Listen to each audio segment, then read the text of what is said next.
بسم الله الرحمن الرحيم شعبك الصوماليات شرفت له ميل والبا واجوكتان السلام عليكم ورحمة الله وبركاته من ماذا يود جرك شعبك الصوماليات وها أي فرويهن جريتان كنا يعود إن قرنمو تاسي وها دور كأوجوين كله لن يرى إنه أو أغلبية ده ومدى الصوماليات برارجة لن يرى الصوماليات dhanka horumarka iyo dawladnimada waa midka nagu dhiirigeliyay inaan ku aamino hogaaminta hay'adaha kala duwan ee dawladda iyo inay kaalin mug leh ku yeeshaan dawlad dhisidda nabadeynta iyo ilaalinta danta guud waxaan idinku boorinayaa inaad dadaalkiina sii joogtaysaan kana fogaataan wax kasta oo caqabad ku noqon kara higsiga shacabka Soomaaliyeed iyo mustaqbalka dalkeena marxaladan xasaasiga ah aan uga gudubno midnimo wada tashi iyo wax wada qabsi walaalayaal dagaalka uu dalkeena kula jiro argagixisada waxa udub dhaxaad u ah dhismaha ciidamada qalabka sida ee Soomaaliyeed oo u taagan halganka ka dhanka ah kooxaha argagixisada ama arxanlaawayaasha ah ee caadaystay daadinta dhiigga shacabka Soomaaliyeed iyo burburinta hantidooda anigoo taas ka duulay waxaan dhexda aan u xiranay dib u dhiska ciidamadeena oo ku shaqeynaya duruufo adag oo dhan kasta ah waxaan xoog saarnay inaan diyaarino hanaanka dhismaha ciidamada qalabka sida tayeenta tababarkooda iyo casriyeenta nidaamka maaliyadeed ee ilaalinta ama lagu ilaaliyo xuquuqdooda dadaaladaas iyo qorshayaashaas aan hirgelinay waxay horseedeen in maanta ciidamadeena geesiyaasha ah ay awood u leeyihiin hanashada amniga dalka uuna gabagaba marayo qorshihii ay kagala wareegi lahaayeen amniga dalka ciidamada AMISOM oo u horay naftooda garab istaaga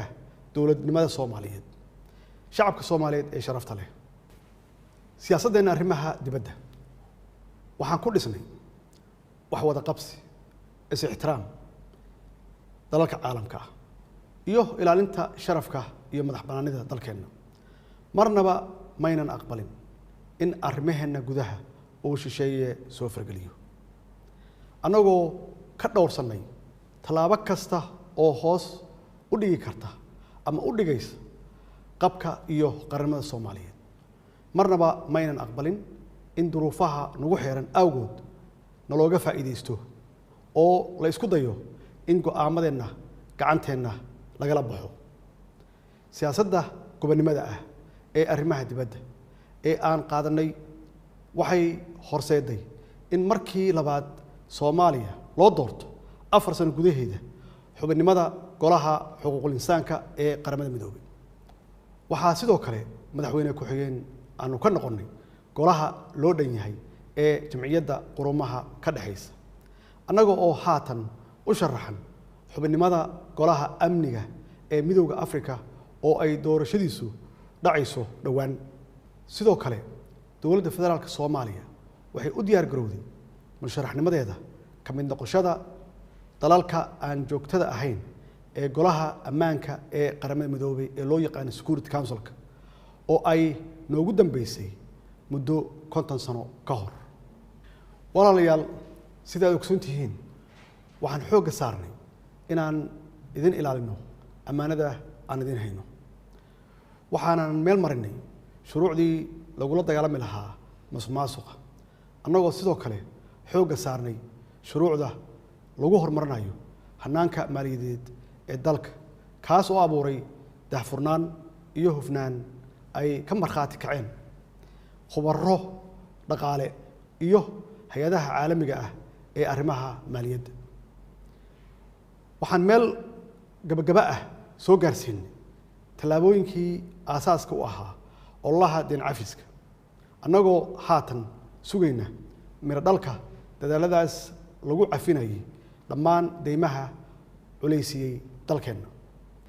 taasi waxay u baahan tahay inaan sii ambaqaadno qorshayaasha hawshaas lagu sii dardargelinayo iyo inaan xoojinno dadaalada lagu adkeenayo dimuqraadiyeynta dalka oo ay ugu horeyso ku dhaqanka dowlad wanaag iyo hirgelinta doorashooyinka sida ballanqaadkaygu ahaa waxaan mar kale aan ku celinayaa inaan marnaba aynan aqbali doonin in lagu takrifalo hantida danta guud iyo ammaanada ay shacabka Soomaaliyeed noo wakiisheen xaalad kasta oo aan ku sugannahay waxaan mar kale aan farayaa hay'adaha dawladda iyo mas'uuliyiinta kala duwan inay ilaaliyaan hantida danta guud maadaama lagu jiro xilli doorasho ayna tahay waxa ugu horeeya ee adduun iyo aakhiraba la iskula xisaabtamayo walaalayaal mudanayaal iyo marweyn waxaan rabaa inaan halkan ka bogaadiyo shirkii madasha wada tashiga maalmahan uga socday magaalada Muqdisho kaasoo ay ka soo baxday natiijo wanaagsan oo xaqiijinaysa dhamaystirka doorashooyinka dalka shirkaasi waxaa laga soo saaray warmurtiyeed ka jawaabaya tabashooyinkii laga qabay habsami u socodka doorashooyinka iyo sidii looga gudbi lahaa caqabadihii ku gudbanaa geedi socodka doorashada warmurtiyeedka shirkan wuxuu mar kale xoojiyay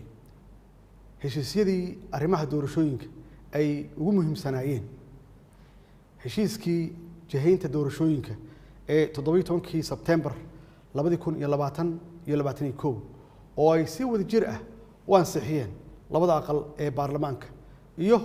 shirarkii kale ee madasha ee ku aadanaa fulinta hanaanka doorashada iyo xal u helista tabashooyinkii ka soo laabtay habraacyadaas Soomaaliya maanta ma joogto xilli la isriixo la isculaadiyo lana kala qaybsamo dhammaanteen waxaa mas'uuliyad naga saaran tahay inaan dhowrno sharafta iyo dowladnimada dalkeena jidka kaliya ee looga baaqsan karo caqabadaha waa in madaxda dowlad goboleedyada ay qaataan doorkooda hogaamineed ee kaga aadan fulinta iyo dhamaystirka doorashada xildhibaanada golaha shacabka ee haatan socda danta gaarka ahna laga hormariyo xasiloonida iyo danta guud ee dalka mudanayaal iyo marweyn madasha wada tashiga qaranka waxay mas'uul ka tahay hirgelinta doorashooyinka si waafaqsan dhammaan heshiisyada aan hore u soo sheegay oo saldhig sharciyeed u ah una fududeynaya sidii ay u dhamaystiri lahaayeen doorashooyin daahfuran oo ka turjumaya himilada shacabka Soomaaliyeed sidaas awgeed waxaan ku adkeenayaa madaxda madasha wada tashiga inay ka dhabeeyaan fulinta qodobada ku xusan warmurtiyeedkooda ayna hirgeliyaan jadwalka doorashada oo ay isla qaateen oo si cad u qeexaya muddada lagu dhamaystirayo doorashooyinka dalka mudanayaal iyo marweyn shacabka Soomaaliyeed ma xamili karaan isqabqabsi siyaasadeed iyo cagajiid lagu sameeyo hanaanka doorashada waxaan alla ka baryaynaa inuu doorashadan noogu dhameeyo jawi nabdoon naguna hago dhabaha horumarka iyo baraaraha wabillahi tawfiiq wasalaamu calaykum waraxmatullaahi wabarakaatuh